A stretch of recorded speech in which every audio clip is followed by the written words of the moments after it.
Halo guys, selamat datang kembali di Youth News Talk. Dan kali ini gue Presi udah kedatangan tamu, Timotius. Halo Tim, apa kabar? Apa kabar, Pres? Lama banget kita gak ketemu ya. Iya, terakhir ketemu kapan nih? Gimana lu kabarnya? Baik. Bentar gue mau nanya. Ini disponsorin gak?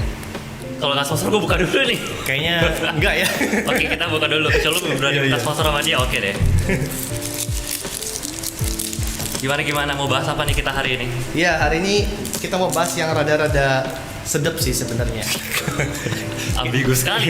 Iya, kita mau ngomongin Christianity atheism. Christian atheism. Ya, jadi kita basa-basi dulu nih. Jadi boleh. awalnya aku mau nanya dulu nih. Di pandemi sekarang ini ngaruh nggak ya ke efek iman seseorang? Pandemi efek ke iman Iya, seseorang. soalnya kan ada gara-gara pandemi ini jadinya kita ibadahnya ada yang online, terus jadinya mungkin ada yang buat orang kesempatan, wah gue nggak usah ke gereja nih, gitu ya. Ada buat orang yang kayak justru malah kehilangan gitu. Kalau menurut gua efek pandemi ke iman itu nggak direct sih, tapi lebih ke attitude kita masing-masing. Contohnya gini, kita kirim anak kita sekolah nih misalnya, pergi ke sekolah, apakah semua anak yang lulus dari sekolah pasti jadi orang berhasil? Kan belum tentu. Iya. Ada anak yang tiba-tiba alasan, wah sekolahnya gak enak, gurunya ngajarnya gak becus gitu kan, sekolahnya banyak maunya, dan seterusnya. Ada juga anak yang attitude-nya bagus, nggak peduli gurunya beres nggak beres, nggak peduli sekolah beres nggak beres, oke gue datang, gue belajar, gue mau improve something. Jadi balik ke attitude masing-masing. Jadi balik lagi pandemi ya, selalu ada dua tipe orang di sisi mata koin. Ada orang yang kalau memang attitude-nya dari sana udah nggak beres, pasti ada aja cari-cari alasan gitu kan. Kayak, iya nih gara-gara pandemi, gue khotbahnya di rumah nggak konsen, gangguan HP segala macem. Ya balik ke masing-masing lagi. Tapi kalau emang dari dasar attitude-nya beres, ya semakin pandemi mau hujan badai gimana juga, dia tetap makin nyari Tuhan. Jadi gua kayak balik lagi ke orangnya masing-masing. Yes. Jadi kalau sekarang ini justru malah kita makin ngelihat orang karakter sebenarnya seperti apa gitu ya. Karakternya. Justru malah kita reveal gitu. Betul sekali. Justru kalau gue bilang stop making excuses about conditions and start evaluate about your attitude. Mantap. Jadi jangan pakai pandemi buat oh ya excuse ini itu iman. Mau pandemi enggak, semua tergantung attitude kita kok. Kalau itu kita beres, hati kita beres, ya iman kita tetap aja bertumbuh gitu. Tetap aja ada jalannya ya. Yes. Iya. Lalu, nah ini sekarang mau nanya, menurut lu tuh ateis tuh apa gitu? Soalnya sepengetahuan gua, ateis itu ya nggak percaya adanya Tuhan gitu. Oke. Tapi mereka cuman apa ya? Cuma melihat dari sudut pandang yang beralasan gitu, yang logika banget gitu. Nah menurut itu gimana? Bener sih ketika lu bilang ateis, kalau ada kata A gitu kan, artinya kan dia non. Jadi kalau dia teis ya dia percaya tentang ada Tuhan. Kalau dia ateis ya dia tidak believe dengan ada Tuhan, dia nggak percaya tentang eksistensi Tuhan. Kalau agnostik, Oke. Banyak orang kan yang kadang bilang gini ya, kayak agnostik kan dia percaya Tuhan, iya nggak sih? tergantung. Jadi agnostik dan ateis itu dua hal yang berbeda. Gue ngerti sih, maksudnya banyak orang zaman sekarang yang bilang kayak gue bukan ateis tapi gue agnostik. Seolah-olah mereka tuh lagi pengen ngungkapin bahwa gue percaya kok Tuhan itu ada, cuma gue nggak percaya sama agama. Ya biasanya mereka alasannya gitu kan, dengan berbagai alasan lah, gue nggak suka agama karena nggak suka orangnya dan seterusnya.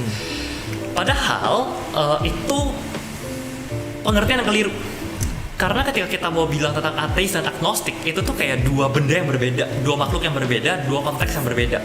Contohnya gini, dalam filosofi, gnostik tuh bicara soal artinya itu knowledge dalam bahasa aslinya gitu kan. Knowledge artinya agnostik itu adalah ketika seseorang mengatakan bahwa gua nggak tahu Tuhan itu beneran eksis atau enggak. Karena pengetahuan tentang Tuhan itu ada atau enggak kita nggak bisa tahu sebagai manusia. Itu agnostik. We cannot know whether God is exist or not. Jadi agnostik itu adalah soal knowledge. Nah, ateis itu adalah soal belief. Gua nggak believe bahwa Tuhan itu ada. Jadi sebenarnya ya bisa kombinasi. Ada orang-orang yang mungkin dia ateis dan agnostik. Jadi dia mengatakan bahwa karena gua tidak tahu bahwa Tuhan itu ada atau enggak, dan manusia nggak mungkin bisa tahu Tuhan itu ada atau enggak, maka gua nggak percaya ada Tuhan. Tapi ada juga orang-orang yang gnostik tapi ateis. Mereka mengatakan bahwa gua tahu bahwa Tuhan itu gak ada, therefore gue gak percaya tentang Tuhan. Nah biasanya orang-orang yang gnostik dan ateis ini, orang-orang yang mengklaim bahwa mereka tahu Tuhan gak ada, argumennya cuma dua tuh biasanya, kurang lebih. Mereka cuma bilang karena kenapa gue tahu Tuhan gak ada, karena gue gak bisa lihat. Kalau Tuhan ada mana? Kok gue nggak kelihatan? Kalau Tuhan ada, pas ada orang-orang yang menentang keberadaan dia, munculin dong atau ngomong dong, keluarin dong suaranya. Lah gue nggak bisa lihat, gue nggak bisa dengar Tuhan kok. Apa buktinya Tuhan ada? Gitu kan? Itu argumen pertama. Mereka nggak bisa lihat Tuhan. Argumen kedua yang mereka biasa pakai adalah kalau Tuhan beneran ada, kenapa ada kejahatan di dunia? Kan Tuhan baik. Kalau Tuhan ada berarti semua baik dong, Ya, semua damai dong. sering banget denger Kok itu. ada kejahatan, kok ada penderitaan, kok ada perang dan seterusnya kan. Nah ini adalah argumen yang banyak dipakai oleh orang-orang yang Gnostik. Mereka yakin, mereka tahu bahwa Tuhan itu nggak ada, therefore mereka ateis, mereka nggak percaya bahwa Tuhan itu ada. Nah biasanya kita nih orang-orang Kristen responnya seperti apa gitu kan, bahwa kita percaya Tuhan itu ada dan kita tahu Tuhan itu ada. Contohnya pertama gini, argumen orang-orang ateis tapi Gnostik yang bilang bahwa gue tahu Tuhan gak ada, therefore gue gak percaya Tuhan itu ada. Mereka paling biasa bilang gini, ada ilustrasi nih ceritanya. Ada dua orang jalan-jalan di tengah-tengah hutan belantara gitu kan, wild forest. Oh pokoknya berantakan banget kan hutan belantara gitu kan. Right. Tiba-tiba di tengah hutan mereka ketemu ada satu kebun yang rapih. Ada kebun yang kelihatan banget lah ini habis diurus sama orang gitu, tanamannya rapi, susunannya udah ditata, disusun sedemikian rupa. Akhirnya orang yang pertama bilang, wah ini pasti ada garden di tengah-tengah wild forest, pasti ada gardenernya, pasti ada tukang kebunnya nih. Yuk kita tunggu yuk sampai kita ketemu sama tukang kebunnya. Mereka berdua nunggu, lo tukang kebunnya nggak muncul. Terus si orang kedua mulai bilang, mungkin emang nggak ada kali tukang kebunnya. Gitu kan, oh ada pasti. Kalau nggak mungkin dong tengah-tengah hutan yang berantakan kok bisa tiba-tiba ada kebun yang rapi. Nggak mungkin kebun itu bisa menyusun dirinya dengan sendiri, menata diri kan nggak mungkin kan. Tungguin aja, nanti juga balik tukang kebunnya. Tungguin lagi, gak datang tukang kebunnya. Akhirnya orang ini bilang, udahlah memang nggak ada kali tukang kebunnya. Nah terus orang yang pertama bilang, oh jangan-jangan tukang kebun ini ada tapi kita nggak bisa lihat karena dia spiritual being, karena itu roh adanya. Nah seorang kedua bilang ya itu lu ngarang aja gitu kan. Itu argumen orang-orang ateis tuh ya, biasa mengatakan orang-orang yang beragama ya karena lu nggak bisa membuktikan kita nggak bisa lihat Tuhan, akhirnya lu mengarang-arang bahwa oh Tuhan itu ada, cuman kita nggak bisa lihat aja karena dia roh adanya, dia spiritual being dan seterusnya. Itu argumen orang-orang yang ateis biasanya. Padahal sekarang gue tanya begini, lu pasti pernah baca buku kan ya? Iya dong. Mungkin nggak tiba-tiba ada orang, gue lagi nggak sengaja nih coret-coret kertas, tiba-tiba jadi buku rapih tersusun, ada prolog, ada epilog, ada klimaks, antiklimaks, ada protagonisnya, ada antagonisnya. Mungkin nggak mungkin. Kalau ada satu buku tertulis novel tebel segala macam, kalimatnya tersusun dengan rapi dari ujung ke ujung, itu menunjukkan ada intelligent creator di balik tulisan itu buku. Nggak mungkin buku itu, oh iya nggak sengaja nih kemarin ada buku ketumpahan kopi jadi buku, ada tulisannya gitu kan, ada ceritanya, ada narasinya. Nggak mungkin. Pasti ada intelligent being di balik itu. Nah kita juga percaya, lu bayangin alam semesta kita yang sekian besar, berjuta-juta galaksi, di tengah galaksi ada gua nggak tahu ribuan atau jutaan planet lagi, bumi kita begitu kecil, dan kita udah berjalan ribuan tahun. Kok nggak bisa tiba-tiba kebetulan ada komet nggak sengaja lewat, jebret, tabrak bumi, meledak. Tiba-tiba matahari nggak berputar pada porosnya nih, kita kebakar. Kok bisa ribuan tahun alam semesta kita demikian teraturnya, yang begitu banyak, begitu besar, bisa sedemikian rapi. Lu tahu kan bumi kita terlalu dekat sama matahari, kita gosong. Terlalu jauh dikit dari matahari, kita beku. Lah ini kok bisa pas buat berputarnya. Bisa ratu desain yang begitu rapi, yang begitu epic. Menunjukkan apa?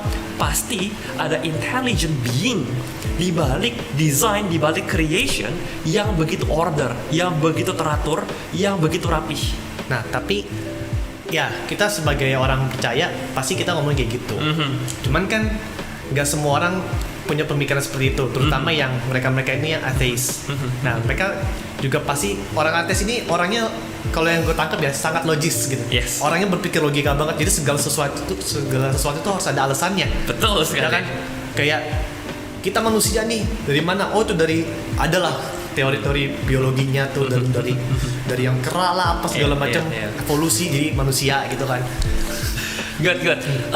Gue pengen lurusin gini. Banyak orang berpikir orang-orang yang beragama, orang-orang Kristen itu nggak logis. Yang logis itu science gitu kan.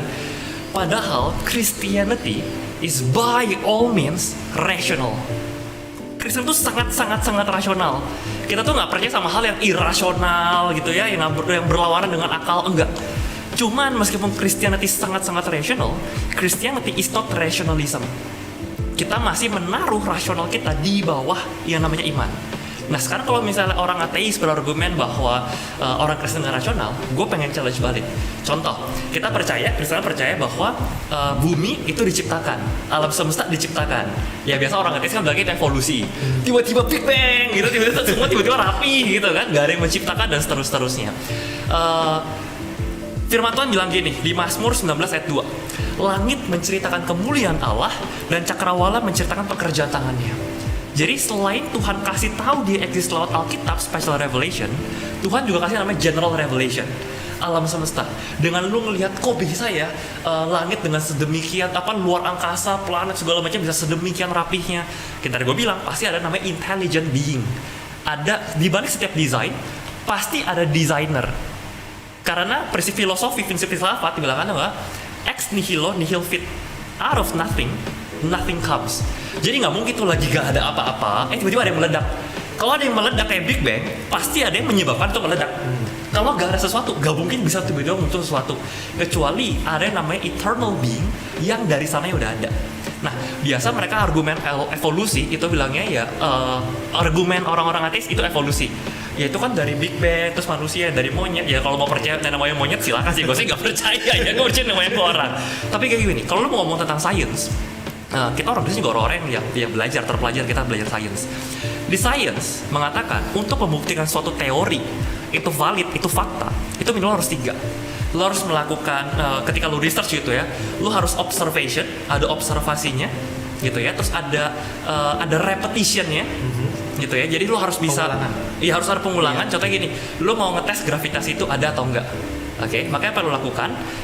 Lo harus lempar apel, terus lihat apelnya jatuh atau enggak. Lu observasi itu apelnya.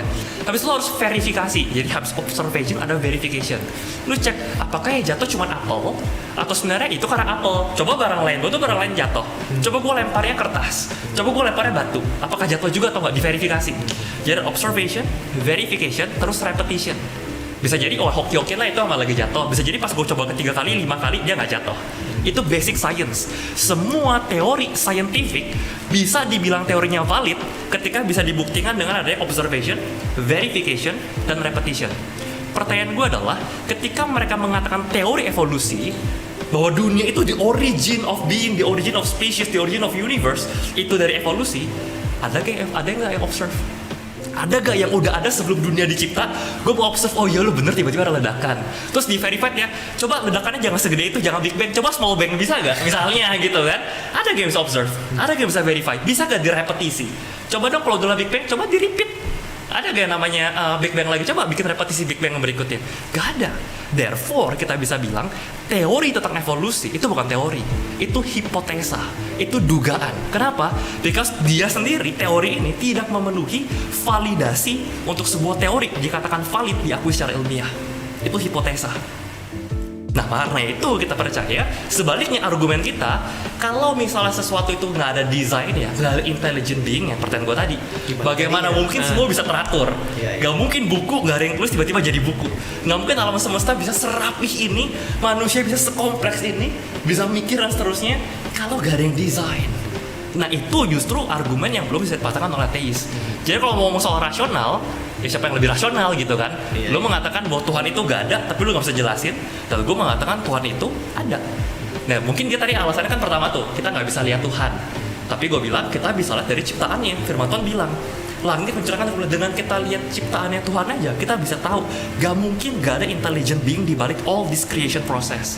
Nah akhirnya mereka muncul argumen kedua tuh. Argumen keduanya, kalau Tuhan ada, kenapa ada kejahatan? Susah lagi kan? Kalau Tuhan ada, kenapa ada penderitaan? Kenapa hidup nggak adil? Nah gitu kan, kalau Tuhan ada, kenapa nggak adil? Kenapa nggak? Itu biasa mereka keluarin argumen kedua, argumen moral, ketika argumen satu, argumen rasional dipatahkan tuh. Nah, itu kalau gue bahas, gue bisa jelasin sih, kalau gue bahas nanti bisa jadi satu sesi berikutnya lagi, kepanjangan. Jadi gue kasih jawaban singkatnya aja. Gue memang pernah punya teman gitu, gue juga pernah ngobrol-ngobrol gitu, jadi kayak gue itu dulu di kuliah ada gue, terus ada yang ada juga yang ya itu gitu, dia Kristen nih secara KTP gitu, tapi dia percaya Tuhan itu ada, tapi dia bilang agama itu dibikin cuma buat bikin orang jadi lebih baik gitu. Kalau nggak ada agama ya orang nggak baik. Yang hebat itu orang yang mengenalkan agama katanya. Nah terus kalau tapi dia percaya kalau manusia itu ciptaan gitu, sama kayak gue. Nah yang ini nih temen gue ini satu lagi yang backgroundnya dia nggak percaya gitu, soalnya dia bilang enggak, itu semua dari alam gitu. Manusia dari mana? Dari alam. Dari mana gitu? Alam dari mana gitu kan? Iya. Siapa yang ujung-ujungnya gitu kan yang ada kan? Betul. Gampangnya gini sih, kalau ketemu orang yang nanya soal, ini jawaban singkat ya, buat membantah kalau ada orang bilang kalau Tuhan itu ada, kenapa ada kejahatan, kenapa ada penderitaan, kenapa ada dosa dan segala yang jahat, daripada jawab panjang lebar, gue tanya balik. Justru kalau gak ada Tuhan, kenapa bisa ada kebaikan di dunia? Tadi kan mereka berasumsi sisi yang dibalik dong ya iya, dong. iya. Karena lu kan tadi berasumsi kalau ada Tuhan kenapa ada kejahatan, ya gampang lah. Karena masih ada lu di dunia dan lu berdosa men. Lu tuh jahat, selama masih ada manusia di dunia yang bobrok, wajar ada kejahatan. Ya kan, kecuali di dunia nggak ada manusia. Ya oke lah, nggak ada kejahatan. Kita jelas-jelas tahu kok ada orang-orang jahat. Jadi selama ada manusia wajar ada kejahatan. Justru yang gue tanya, kenapa di dunia yang penuh dengan manusia yang jahat, manusia yang egois, yang selfish, yang greedy, yang arrogance, kok bisa masih ada kebaikan? Kalau bukan karena Tuhan, kok masih ada? Itu pertanyaan balik gue aja. Jadi kalau mau bahas Titan ya nanti sesi lain ya. Iya. Kenapa kalau Tuhan baik ada evil itu another different topic lah. Gue penasaran juga nih, kan kita negara Indonesia nih, negara yang nomor satunya itu yang ketuhanan yang Maha Esa. Jadi kita harus ada, di dalam KTP kita pun harus ada inisial agama gitu. Nah, banyak tuh gitu. Kita lihat ini kita karena konteksnya Kristen ya Kristen KTP, tapi mungkin kehidupannya tidak terlalu menunjukkan gitu. Nah, itu tanggapan lu tuh gimana ya? Oke. Kan ada juga kayak tadi gue bilang, temen gue nih Kristen nih, tapi dia gak percaya agama 100%. Dia cuma bilang agama itu dikenalkan untuk orang berbuat baik, bukan percaya sama Tuhannya gitu. Ya, itu menarik sih. Jadi ketika lo bilang ada Kristen KTP, ada agama lain juga agama terus KTP gitu kan, cuma sebut agamanya.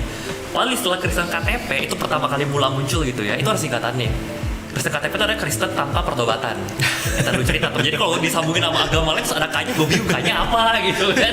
Jadi agama terus ada Kristennya lagi gitu. Anyway, betul itu fenomena yang banyak banget kita hadapin sekarang, bahwa ada orang-orang yang Kristen KTP yang mungkin kalau relate pertanyaan pertama lu tadi, orang-orang yang percaya ada Tuhan tapi ya nggak percaya agama gitu kan. Yang tadi mereka berasa mereka ateis padahal mereka tapi mereka agnostik. Padahal sebenarnya ya kurang tepat juga definisinya gitu. Tapi sebenarnya sederhananya kalau gue simpulkan mereka, ketika mereka mengatakan bahwa gue percaya Tuhan, oke, tapi gue nggak ateis nih, gue percaya Tuhan, tapi gue agnostik, gue nggak percaya agama. Sebenarnya secara nggak langsung mereka lagi mengekspresikan I do believe that God exists, but I just don't care about it. Gue percaya Tuhan itu ada, cuma gue nggak peduli. Bagi Tuhan ada, ya udah Tuhan urusan dia, gue urusan gue sendiri. Gue nggak peduli soal ada Tuhan itu, ada Tuhan terus so what? Nah, buat orang-orang kayak gini, gue cuma ngomong satu hal. Yakobus 2 ayat 19 firman Tuhan bilang gini, kamu percaya bahwa hanya ada satu Tuhan, lu percaya Tuhan eksis, bagus, lebih bagus lu percaya itu daripada lu ateis nggak percaya Tuhan ada kan. Tapi Yakobus 2:19 bilang, lu percaya Tuhan ada bagus, tapi iblis juga percaya men, bahkan iblis gemetar. Iya, iblis juga percaya. Iblis yakin banget, iblis tahu dengan pasti Yesus itu adalah anak Tuhan gitu kan. Dan iblis juga percaya bahwa Tuhan itu juru selamat kan. Tapi mereka cuma, tapi apakah iblis selamat? Enggak kan? Maka pertanyaan gua, kalau lu merasa secure hanya karena lu udah percaya bahwa Tuhan itu exist, atau lu merasa secure bahwa gua udah percaya Yesus itu Tuhan, sorry, kalau gua frontal ya, apa bedanya sama iblis? Iblis juga percaya, bahkan iblis gemetar, men. Lu gemetar gak? Lu bahkan gak peduli gitu, baru gemetar kan? Oh, iblis aja gemetar Tuhan, tapi gue gak peduli. Ya firman Tuhan bilang, iblis aja gemetar gitu loh. Jadi kalau lu bilang, oh ya penting gue udah percaya sama Tuhan, ya udah gitu kan, Kristen gitu kan, gue percaya sama Tuhan, mati masuk surga selamat. Ya udah, hidup suka-suka gue. Makanya Kristen KTP, yang penting gue Kristen, yang penting gue selamat, ya udah. Sorry men, kalau gitu gue tanya, apa bedanya lo sama iblis? Bahkan orang-orang yang mengaku Kristen, mengaku percaya Yesus, tapi hidupnya gak kayak orang Kristen, itu sorry kalau gue frontal ya, itu lebih mirip iblis daripada orang-orang yang ateis yang terang-terangan dia ngaku gue gak percaya Yesus Tuhan. Sorry kalau gue frontal, karena di sini kan gue hamba Tuhan ya, gue bukan diundang sebagai badut kan. I'm not a clown, I'm not here to make you happy, I'm here to tell you the truth, right? Because the truth will make you will set you free. Jadi ya balik lagi, apa bedanya gitu. Toh kalau misalnya lu percaya Tuhan, ya udah bagus. Tapi dengan lu percaya, iblis juga percaya, iblis juga gak selamat. Jadi apakah percaya Tuhan itu gak cukup? Oke, ini pertanyaan tricky. Percaya Tuhan gak cukup buat menuju keselamatan? Oke, ini gue jadi berasa kayak di posisi tanya orang Farisi gitu kan. Pertanyaannya menjebak nih. Gue bilang gak cukup, ntar dibilangnya wah, tapi kata Tuhan yang penting percaya selamat gitu kan. Supaya orang-orang yang dengar nih sambil belajar juga gitu. Oke, ini berarti tapi gue jelasin gini. Definisi percaya. Yohanes 3:16 mengatakan gini. For God so loved the world, gitu ya, that He sacrificed His only begotten Son.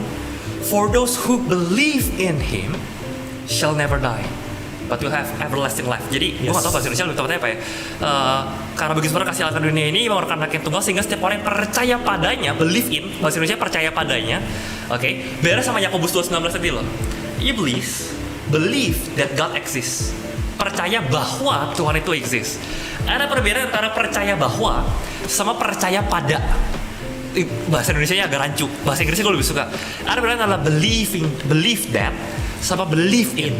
Okay? You may believe that God exists, right? Iblis juga percaya God exists. Iblis percaya that God exists gitu kan. Tapi apakah iblis believe in Jesus? No. Iblis nggak believe in Jesus. Iblis believe that God exists. Even evil believe that Jesus is the Son of God, is the Savior, Juru Selamat, the Messiah. Tapi Jesus gak believe in Jesus. Nah, ini perbedaannya. Jadi ketika tadi lu kata percaya itu gak harus lihat kata keduanya nih. Dia percaya bahwa atau percaya pada. Dia believe that atau dia believe that Jesus is Christ atau dia believe in Jesus is Christ. Firman Tuhan bilang, you receive salvation, engkau selamat kalau you believe in Jesus. Bukan cuma sekedar you believe that Jesus is Christ. Gak cukup cuma believe that, you gotta believe in. Nah, ini mungkin rancu. Apa coba bedanya believe that, believe in, believe that, believe in gitu kan. Kata kunci perbedaan believe that dan believe in adalah iman. Orang yang percaya Yesus, itu bukan cuma believe that Jesus is the Son of God, tapi dia believe in Jesus, dia believe with faith. Ada yang namanya iman. Nah, apa itu iman lagi gitu kan? Itu bahasa baru lagi. Apa definisi lagi iman apa? Gue kasih gampangin lagi gini. Pernah ingat cerita Sadrak, Mesak, Abednego? Yes. Di kitab Daniel. Yes. Wah, dia lagi zaman pembuangan ke Babel gitu kan. Suruh sembah patung Raja Nebukadnezar. Mereka nggak mau sembah tuh. Nah, akhirnya dikeluarin lah titah bahwa kalau lu nggak mau sembah, lu gue bakar hidup-hidup. Di perapnya nyala-nyala.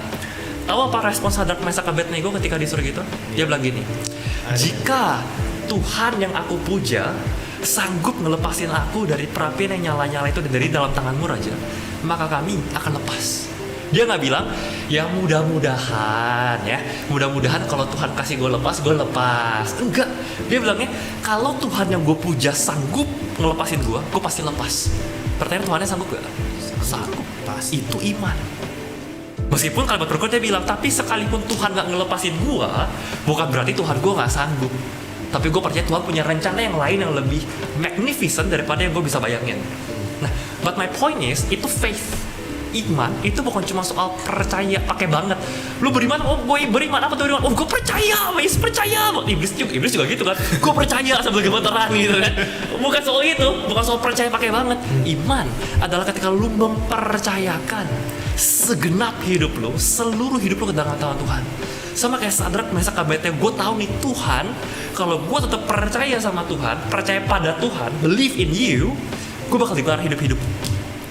But then, gue bukan cuma soal percaya sama lu, believe about you, believe that you exist, but I believe in you, that I entrust my life to you. Gue mempercayakan hidup gue ke dalam tangan Tuhan. Itu baru iman. Jadi jangan ngaku-ngaku lu punya iman kalau cuma percaya bahwa Yesus itu Tuhan, tapi lu belum menerima dia sebagai juru pribadi lu. Lu nggak believe in Jesus, lu nggak punya iman di dalam tangan lu, nggak mau percayakan hidup lu di dalam tangan Yesus. Lu cuma yang tadi gue bilang, gue percaya Yesus Tuhan, ya udah, tapi gue nggak peduli. Kalau lu nggak peduli, lu nggak mempercayakan hidup lu ke tangan Tuhan, ya you can't say you're Christian. Justru gue bertanya, lu bener-bener selamat belum? Jangan-jangan lu hanya ilusi nih, halu gitu kan? Gue pikir gue selamat, waduh nah lo jangan gue belum selamat lagi. Hati-hati loh. Banyak orang yang begitu sekarang. Mereka berpikir mereka udah Kristen, yang penting gue percaya, tapi mereka salah kaprah tentang definisi percaya. Harusnya mereka believe in with faith, tapi mereka cuma baru believe that. Itu bahaya sekali. Berarti kita nggak boleh believe that Jesus live is the only savior ya. Kita harus believe in Jesus. Kalau lu mau selamat. Kalau lu nggak mau selamat ya boleh. Iblis juga believe that Jesus. Luar biasa ini. Ya kan lu lebih mirip iblis daripada orang-orang ateis gitu kan. Iya. Seperti itu. Tapi ateis itu ya di dunia ini nih banyak tuh pengikutnya, penggemarnya, karena menurut mereka lebih gampang diterima secara logika gitu dibanding ya seperti yang tadi lu bilang kan gitu, kayak Christianity itu by all means is ya Very rational. very rational. Yes. Tapi buat mereka lebih bisa menerima ya logika yang lebih mudah ini dibanding penjelasannya secara Christianity ini. Bukan logika lebih mudah sih. Mereka belum ketemu kita aja, Ben. Mereka ketemunya orang-orang yang Suka gitu. udah iman aja, udah percaya aja, udah blind faith Ya, gitu blind kan. faith, iya. Padahal kalau lu perhatiin ya, Roma 12 ayat 1 sampai 2. Tadi kan gue bilang iman itu soal mempercayakan diri kita ke dalam tangan Tuhan kan. Next question adalah mempercayakan untuk apa? Nah, Roma 12 bagus banget. Dia bilang bahwa, hai saudara-saudaraku, demi kemurahan Allah, gue nasehatin dulu nih. Persembahkanlah tubuhmu, hidupmu sebagai persembahan yang kudus, yang hidup dan yang berkenan di hadapan Allah. Ya kan kita disuruh mempercayakan hidup kita sebagai persembahan. Pertanyaannya, dipersembahkan untuk apa? Roma 12 ayat 2 dijelasin. Berubahlah oleh pembaharuan budimu, supaya engkau memahami apa yang menjadi kehendak Allah, apa yang berkenan kepada dan apa yang enggak. Gampangnya gini, ketika kita bilang kita have faith sama Tuhan, kita believe in Jesus, kita harusnya mempercayakan diri kita kan. Mempercayakan untuk apa? Berubahlah asal pembaruan budimu, bahasa Inggrisnya dikatakan be transformed, pasif. Bukan kita yang berubah sendiri, tapi kita menyerahkan diri kita untuk diubah sama Tuhan. Apa yang diubah? Pertama kali, akal budi, mind, knowledge about God, knowing God. Pengenalan kita terhadap Tuhan itu yang pertama kali diubah. Jadi kalau mengatakan, kalau gue udah Kristen, ya penting gue percaya aja. Gue gak usah ngerti yang ribet-ribet, gak usah mikir yang rasional tentang Tuhan. That's wrong. Berarti lu belum sungguh-sungguh mempercayakan hidup lu ke tangan Tuhan. Lu cuman, ya Tuhan, gue percayakan rumah gue ya, jaga ya kalau gue jalan-jalan. Gue percayakan keluarga gue ya, sembuhin ya kalau sakit. Gue percayakan pekerjaan gue ya, berkatin ya. Sorry, yang Tuhan, lu apa Tuhan gitu loh. Jadi selama ini lu posisikan diri lu sebagai Tuhan, Tuhan cuma jadi bambu yang lu suruh-suruh. Tapi di sini kita suruh enggak, let God be God. Tuhanlah Tuhan, lu bukan Tuhan. Jadi bukan lu yang ngatur-ngatur Tuhan maunya apa, lu yang ngikutin Tuhan maunya apa. Dan Tuhan maunya, kalau lu udah percaya Dia dengan iman, mempercayakan diri lu apa? Biarkan akal budi lu pertama yang ditransformasi sama Tuhan.